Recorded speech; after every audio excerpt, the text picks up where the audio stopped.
पहला क्वेश्चन तो अपना हो गया एनसीईआरटी के बच्चों। उसमें पहले क्वेश्चन में थे 5 पार्ट, तो 5 पार्टों को हमने कर लिया। अब बचा अपना सेकंड क्वेश्चन। तो सेकंड क्वेश्चन को करते हैं choose the correct option and justify your choice.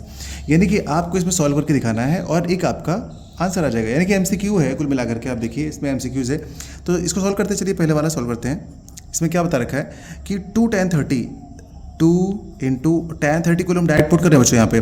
तो tan 30 की वैल्यू कितनी हो जाती है, याद करिए 1/√3 होती है। ठीक है सर जी, 1/√3 पुट कर दीजिए यहाँ पे। ओके, इसके अपॉन में कितना लिखा हुआ है, 1 लिखिए, प्लस लगाइए tan स्क्वायर 30 यानी कि 1/√3 लिखिए और इसका कर दीजिए आप स्क्वायर। बस इसको सॉल्व कर लीजिए। ऊपर आप देखेंगे तो आपको हो जाएगा 2/√3 और अपॉन में करेंगे ना आप उसका स्क्वायर कर लेंगे तो 1 + 1/3। आगे चलिए और चलते रहिए, 2/3 ऐसे ही रहेगा। यहाँ पे इस कैल्शियम में डालिए, कितना हो जाएगा 3 और ऊपर 4 यानी कि 4/3 आ जाएगा। और आगे बढ़िए। जब ऐसा केस मिलेगा ना आपको तो क्या करिएगा, देखिए 2/√3 करिएगा। ठीक है, मल्टीप्लाई लगाइए और ये जो 4/3 ना इसका रेसिप्रोकल कर दिया करिए, 3 ऊपर और 4 नीचे। बस अब ये कटेगा, कुछ कट रहा है, हाँ कट तो रहा है। 2 1 जा 2 कट रहा है, 2 2 जा 4 कट रहा है। अब एक बार साफ सुथरा तरीके से लिख लो भाई, 3 ऊपर से मल्टीप्लाई हो गया, 3 1 जा 3। ठीक है, और 4 इससे मल्टीप्लाई होगा तो कितना हो जाएगा, सॉरी 2 मल्टीप्लाई होगा इससे तो क्या हो जाएगा 2√3। अब फिर वही बात हो गई, आपके पास वैसे ही केस मिल गया जो भी आपको सिखाया था कि कभी भी नीचे रूट में मिले तो चुपचाप लगा दीजिए उसका रेशनलाइजेशन। कैसे करेंगे, जो नीचे लिखा होता है उसको ऊपर लिख दीजिए।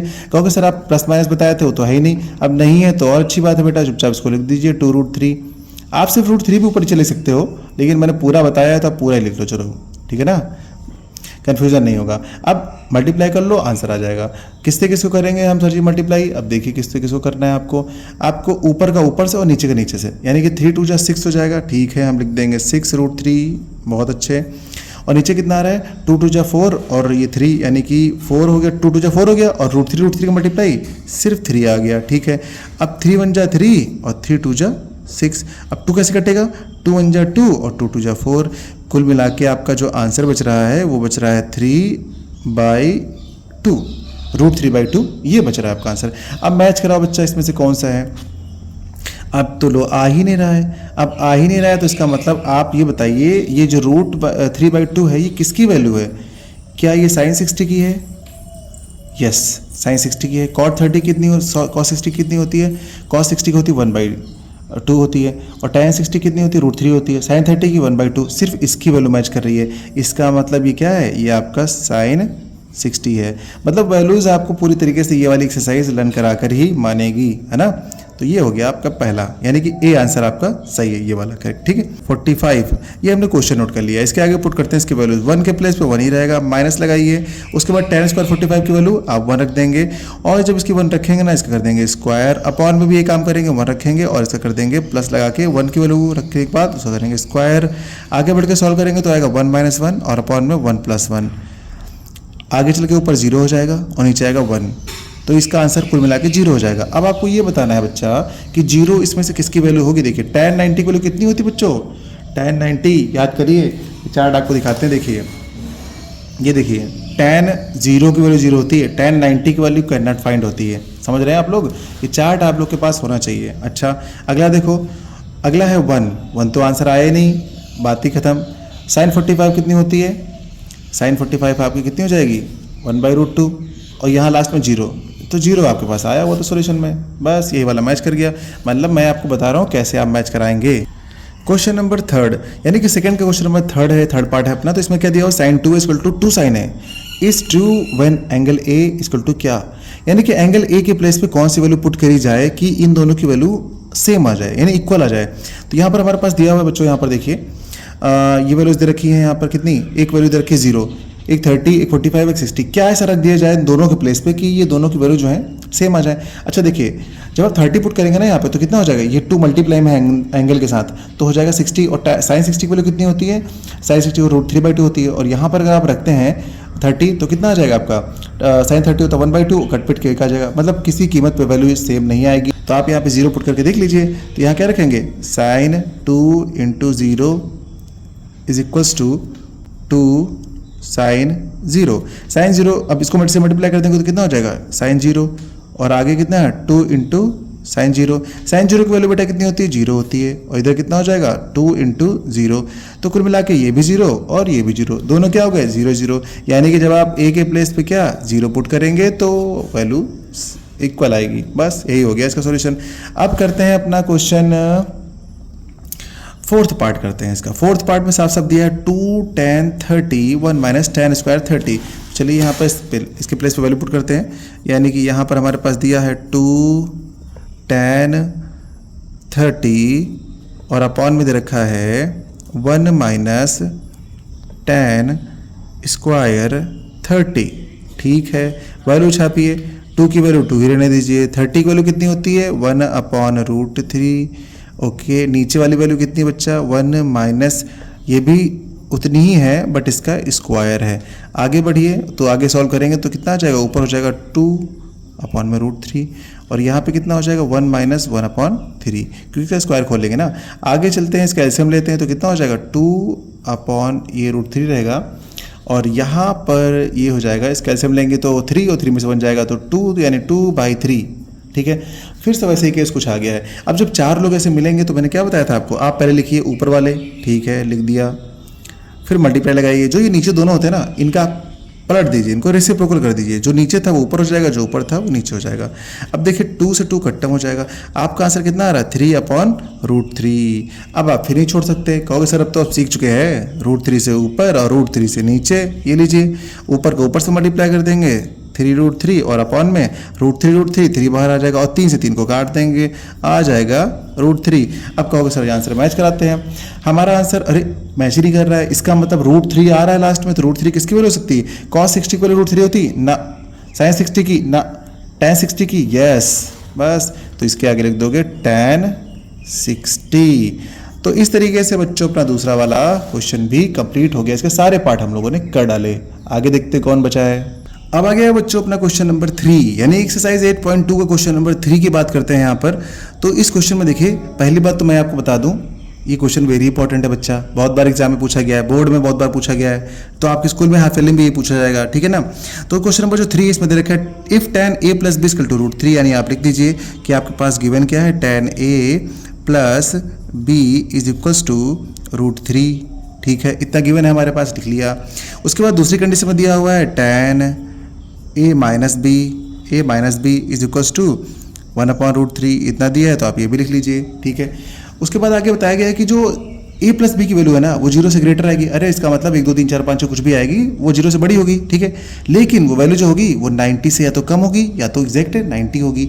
और इन दोनों वैल्यूज़ में ये बताया गया कि जो a होगा वो आपका बड़ा होगा। अरे मान लो 5 6 आया, ठीक है, 5 और 6 आया, तो 6 किसकी वैल्यू होगी, a की वैल्यू होगी, मतलब a जो होगा वो b से बड़ा होगा। बस इन बातों पर ध्यान मत दीजिए, आप सॉल्व कीजिए, अपने आप सारी कंडीशन फुलफिल हो जाएंगे बच्चों, है ना। a और b की वैल्यू निकालनी है हम लोगों को फाइनली। तो अब कह रहे हैं क्या, अब ध्यान देखिए, tan a प्लस बी देखा, ठीक है सर जी। ये रूट 3 जो है ना, अब बताइए tan में रूट 3 किसकी वैल्यू होती है, मुझे बताइए tan में रूट 3 किसकी वैल्यू होती है। आपको सर जी अब तो रन ही कर चुके हैं, इतनी देर से लगा रहे हैं। tan जो है ना वो 60 की वैल्यू होती है, आपने बता दिया। हम कहेंगे ठीक बेटा, जो दोनों वैल्यूज़ हैं इनको लिख लो। फिर होगा क्या, फिर होगा ये बेटा कि tan दो तरफ कैंसिल आउट हो जाएगा, तो आपका बचेगा कितना, a plus B is equals to 60। इसको दे दो इक्वेशन फर्स्ट का नाम। अरे वाह, क्या इक्वेशन निकली है। अब इसी तरीके से बताओ मुझे कि 1/√3 tan में ही किसकी वैल्यू होती है। तो आप कहोगे सर अब तो हम बहुत अच्छे से लर्न कर चुके हैं, ये तो हमारे बाएं हाथ का कमाल है। 1/√3 जो वैल्यू होती है ना सर, वो tan 30 की होती है। ठीक है, अगर tan 30 की होती है बच्चा तो tan फिर कैंसिल हो जाएगा और आप लिखेंगे a minus B is equals to 30। आपके पास दूसरी इक्वेशन आ गई और आप यहाँ तक अगर पहुँचे हैं तो लीनियर इक्वेशन चैप्टर पढ़ के ही आए होंगे। 2 इक्वेशन आपके पास है तो क्या करना होगा, एलिमिनेशन मेथड, चुपचाप दोनों को ऐड कर दीजिए। आप लिखेंगे ऐड इक्वेशन 1 एंड 2। अगर आप दोनों को ऐड करते हैं तो क्या आएगा, देखिए a plus B is equals to 60 और नीचे आपको लिखना होगा a minus B is equals to 60 है वैसे ये 30। एक लाइन खींचिए, ऐसे जोड़ते हैं ना आप लोग, ठीक। जब इसको ऐड करेंगे तो a कितना हो जाएगा 2a और b जोड़ेगा नहीं क्योंकि प्लस एक माइनस कट जाएगा। आगे देखो ये 60 है, ये 30 है, 90 हो जाएगा। तो आप ए की वैल्यू निकालेंगे, अब इसको डिवाइड कर देंगे तो ए की वैल्यू क्या आ जाएगी बच्चा 90/2। इसका मतलब कि ए की वैल्यू फाइनली आ जाएगी आपकी 45 डिग्री। यस, तो ए की वैल्यू 45 आ गई। अब बी की निकालने के लिए क्या करोगे, अरे आपके पास जो दोनों इक्वेशन दिख रही हैं 1 और 2, इसी ए की वैल्यू उठा के आप कहीं भी रख दो, चाहे 1 में रखो चाहे 2 में। चलो हम 1 में रखते हैं। फ्रॉम 1, ये 1 रही अपने पास, तो इसमें हम ए के प्लेस पे 45 रखते हैं, तो क्या हो जाएगा 45 plus B is equals to 60। इस 45 को उस तरफ भेज दो तो क्या हो जाएगा बच्चों, b is equals to 60 minus का 45, बस जो बचा है वही अपना b। अब ये आ गया अपना 15 डिग्री। अब ध्यान से देखो, a जो है वो ग्रेटर देन है कि नहीं बच्चा, a ग्रेटर देन b है कि नहीं, हाँ सर कंडीशन मैच हो रही है। क्या 0 से बड़ा जो है 0 से ग्रेटर देन नहीं आ रहा है अपना a प्लस बी, अरे 100% आ रहा है। क्या इन दोनों का सम जो है 60 आ रहा है, क्या 90 से लेस नहीं है, यानी कि बोला गया था ना कि a प्लस बी का जो सम है वो लेस देन 90 होगा या फिर इक्वल्स टू, तो लेस तो आ ही रहा है, दोनों को जोड़ोगे तो कितना आ रहा है 60 आ रहा है, तो 60 क्या है 90 से लेस है। सारी कंडीशन ऑटोमेटिक अपने आप फुलफिल हो गई। समझ रहे हैं आप लोग यहाँ पर, देखिए तो जब सारी कंडीशन फुलफिल हो गई तो क्वेश्चन भी सॉल्व हो गया। बड़ा ही आसान क्वेश्चन है लेकिन वेरी वेरी इंपॉर्टेंट की लिस्ट में आता है बच्चों लोग। अब बचता है अपना लास्ट क्वेश्चन। लास्ट है state whether the following are true और फॉल्स, जस्टिफाई योर आंसर। चलिए इसके करते हैं पहला पार्ट। पहले पार्ट में क्या बताया गया, इफ ये sine A plus B equal to sine A plus sine B, यानी इनको अलग अलग लिखना है। तो इसको हम लोग कैसे करेंगे बच्चों, तो यहाँ पर हमारे पास है ये वाला क्वेश्चन, इस क्वेश्चन में दे रखा है साइन ए प्लस बी और ये इक्वल्स में लिखा हुआ है sign A plus sine B, यानी कि इसको हमें इक्वल करके प्रूव करना है। तो देखिए लेट कर लीजिए आप अपनी मर्जी से, कोई भी दो एंगल लेट कर लीजिए बच्चों। तो हम कर लेते हैं कि ए हमारा जो है वो 30 है, ऐसे ही अपनी मर्जी से कुछ भी कर लीजिए, और जो बी है वो जो बी है ना वो आपका है 45, ठीक है ना। दो एंगल लेट कर लिए, अब आपको दोनों यहाँ पर पुट करके देखने हैं और यहाँ पर पुट करके देखने हैं, ठीक है। अच्छा अगर आप ऐसा करते हैं ना तो थोड़ा सा दिक्कत हो जाएगी, आप ऐसा 60 कर लीजिए, ठीक है ना, हाँ यूँ ऐसे एक फिर 60 कर लीजिए। तो यहाँ पर अगर आप रखेंगे ए और बी की वैल्यू तो कितना हो जाएगा, साइन ए प्लस बी, यानी कि दोनों को ऐड करेंगे तो 90 हो जाएगा। अगर हम पहले 45 रखते ना बच्चों तो ये हो जाता 75, जो कि फिर हम नहीं कर पाते क्योंकि अभी सिलेबस में नहीं है ना हमारे, तो ठीक है ये 90 हो जाएगा। अच्छा यहाँ पर पुट करिए तो कितना हो जाएगा, साइन ए की वैल्यू कितनी है 30, ठीक है 30 प्लस साइन 60, इसकी वैल्यू यहाँ पर आ गई हमारी। साइन 90 कितना होता है बच्चों 1 होता है, ठीक है तो सॉल्व हो गया। अब साइन 30 कितना होता है 1/2 होता है। यहाँ पर ये साइन 60 कितना होता है √3/2 होता है। इसका ऐसे हम लेके सॉल्व करेंगे तो कितना आ जाएगा 1 प्लस √3 और /2, और ये आ रहा है 1। क्या ये इसके इक्वल आ रहा है, नहीं आ रहा है, ये इसके इक्वल नहीं है। तो अब पूछा क्या गया था, क्या अपना ये आंसर जो है ट्रू फॉल्स में आ रहा है, तो पहला वाला जो आ रहा है बच्चों ये अपना एफ निकल के आ गया है कि नहीं, ट्रू तो हुआ ही नहीं ना, फॉल्स हो गया, ठीक है। अब देखते हैं सेकंड में क्या बोला गया। बोला गया है the value of sine theta increases as theta increases, यानी कि क्या हम जब थीटा की वैल्यू इंक्रीज करते हैं तो साइन में भी इसकी वैल्यू बढ़ती चली जा रही। चलिए आपको दिखाते हैं, इसका भी प्रूफ दिखाते हैं। तो सेकंड में बोला गया है भाई कि साइन थीटा आपके पास, ओके चलिए हमारे पास है साइन थीटा, ठीक है ना, सेकंड में है साइन थीटा। ये कह रहे हैं कि थीटा की वैल्यू इंक्रीज करते हैं, चलिए करके देखते हैं। एक बार हम थीटा रखते हैं बच्चों 30, फिर रखते हैं 45, फिर रखते हैं 60, बस इतना बहुत है। क्या इसके रखने से क्या साइन की वैल्यू बढ़ रही, तो देखते हैं। तो चलिए साइन जो 30 है वो होता है 1/2, 1/2 का मतलब 0.5, ठीक है ना। फिर रखते हैं साइन 45, साइन 45 का मतलब होता है 1/√2, ठीक है। और उसके बाद हम यहाँ पर रखते हैं साइन 60, साइन 60 की वैल्यू कितनी हो जाएगी √3/2। अब देखिए 1/2 का मतलब सॉल्व करेंगे तो हो जाएगा बच्चों 0.5। अगर इसकी वैल्यू देखते हैं हम यहाँ पर तो ये हमारी कितनी हो जाएगी 1.414 समथिंग आएगी, तो करेंगे तो 1 की समथिंग आ जाएगी, ये भी ग्रेटर हो रही है अपनी वैल्यू, ठीक है ना। और अगर हम यहाँ पर करते हैं तो इसकी वैल्यू 1.72 और इसको करेंगे हम बच्चों 2 से डिवाइड, तो 1. अगर √3 की वैल्यू देखें हम लोग कितनी आएगी 1.732 और इसको हम 2 से डिवाइड करें तो ये तो बेटा हम लोग का कितना हो जाएगा, लगभग में हमारा ये आ जाएगा। अगर डिवाइड करेंगे तो 2 8 जा 16, यानी कि 0.8 आ रहा है। उसके बाद सब चलेगा, यानी कि 0.8 ग्रेटर है। और यहाँ पे अगर बात करते हैं तो ये ऊपर 1 है और नीचे 1.4 14 इतनी वैल्यू आ रही। अगर इससे हम इसको डिवाइड करते हैं तो कितना आ जाएगा, 1 जो हमारा है 1 टाइम्स में जाएगा, तो ये भी डेसिमल में आ जाएगा। तो ये लगभग कितनी बार में जा सकता है, तो अगर इस वाली वैल्यू को हम डिवाइड करते हैं तो लगभग 0.7 के आसपास जाएगी। अगर देखा जाए तो ये भी मतलब कि ये 0.5 से ऊपर आ जाएगी, 0.7 के आसपास एंड सो ऑन चलती रहेगी।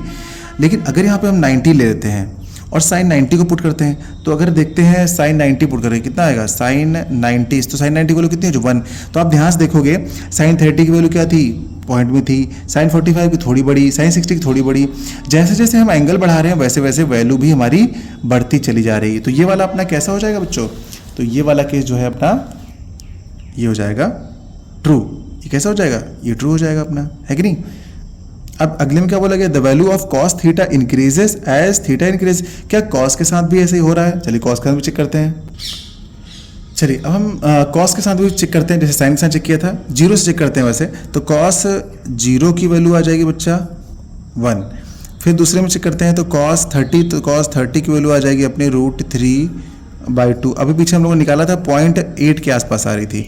फिर निकालते हैं हम कॉस कितनी 60 की वैल्यू, नहीं 45 की वैल्यू आ जाएगी। तो 45 की वैल्यू निकाल रहे थे हम लोग, तो आ रही थी कितनी 1/√2, ये लगभग आपकी कितनी 0.7 के आसपास लगभग आएगी। और उसके बाद अगर निकाल रहे थे हम कितनी 60 की निकाल रहे थे, तो कितना आ जाएगा अपना कॉस 60 था अपना 1/2, यानी कि आ रही है आपकी 0.5 के आसपास।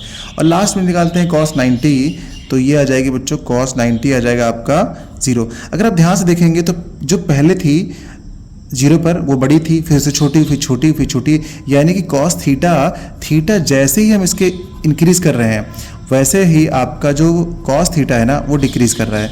और पीछे वाले क्वेश्चन में क्या था, जैसे ही हम थीटा इंक्रीज कर रहे थे तो साइन थीटा भी अपना क्या हो रहा था, इंक्रीज कर रहा था। ये लास्ट वाले क्वेश्चन में हमने बताया कि दोनों की वैल्यू सेम हो रही है, लेकिन यहाँ पर उल्टा है, अगर थीटा बढ़ा रहे हैं तो कॉस थीटा की वैल्यू डिक्रीज कर रही है। तो यहाँ पर पूछा क्या गया है, चलिए आपको दिखाते हैं।